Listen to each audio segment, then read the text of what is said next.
From JBS Studios in Greater New York, this is the JBS News Update with Teisha Bader. I'm Teisha Bader with the JBS News Update for Friday, March the 16th, 2018. 2 Israeli soldiers were killed and 2 were seriously wounded in a car-ramming terror attack today in the West Bank. According to the IDF, the 4 soldiers, all said to be in their 20s, were walking on the road this afternoon securing routes adjacent to the Jewish settlement of Mevodotan when a 26-year-old Palestinian driver plowed his car into them. Israeli and Palestinian medics treated the victims at the scene.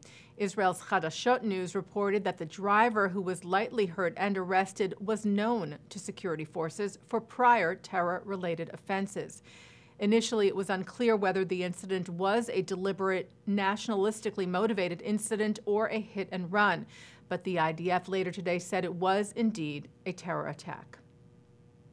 Israel's Supreme Court issued a temporary restraining order last night on Israel's plan to deport African asylum seekers from Eritrea and Sudan out of Israel.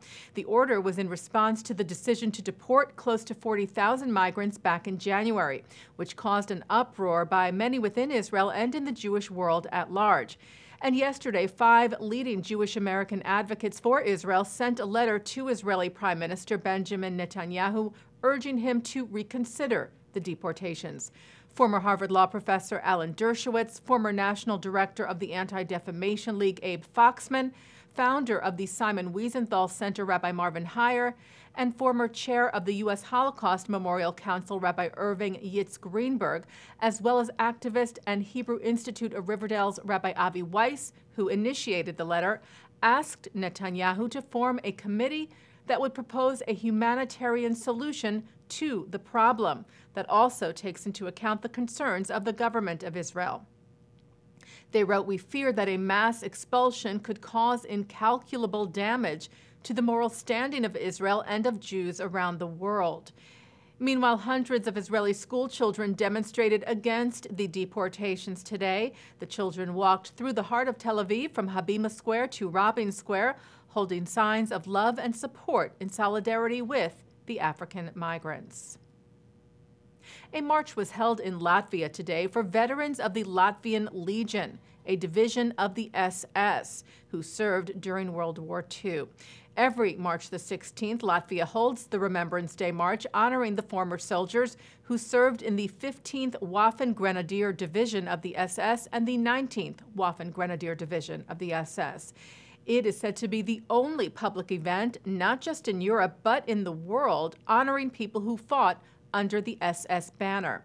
There were people protesting the march today, and police arrested one man who was holding a poster showing SS soldiers killing Jews.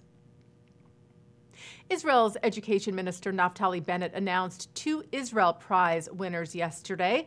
The Lifetime Achievement Award will go to former Israeli Deputy Prime Minister and Foreign Affairs Minister David Levy.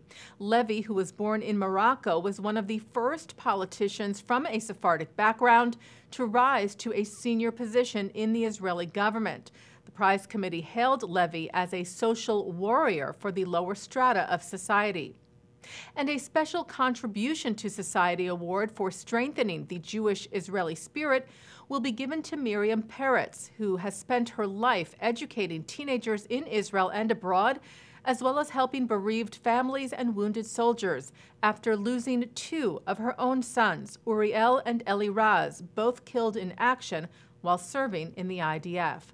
Peretz, by the way, was interviewed by JBS President Mark Golub on L'Chaim just about 2 years ago. The Israel Prize is given out on Israel's Independence Day on April the 19th.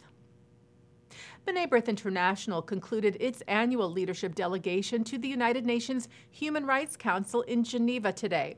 The group met with senior diplomats from about 30 countries to talk about human rights issues and to challenge the UNHRC's ongoing bias against Israel. B'nai B'rith President Gary Saltzman and CEO Daniel Mariashin, who led the delegation, told member states it was time to eradicate this bias. They said the Council spends an inordinate amount of its resources attacking Israel, a thriving, open democracy living in a dangerous region frequently characterized by tyranny and chaos, at the expense of helping the victims of acute human rights abuses throughout the world. Well, Israeli researchers recently took part in a simulated mission to Mars.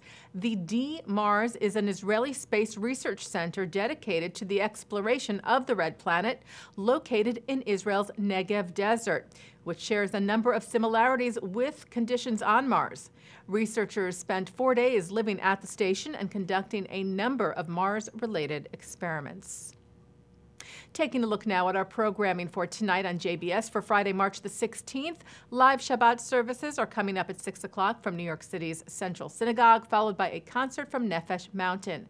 At 8 o'clock, remarks from author Malcolm Gladwell at the 92nd Street Y.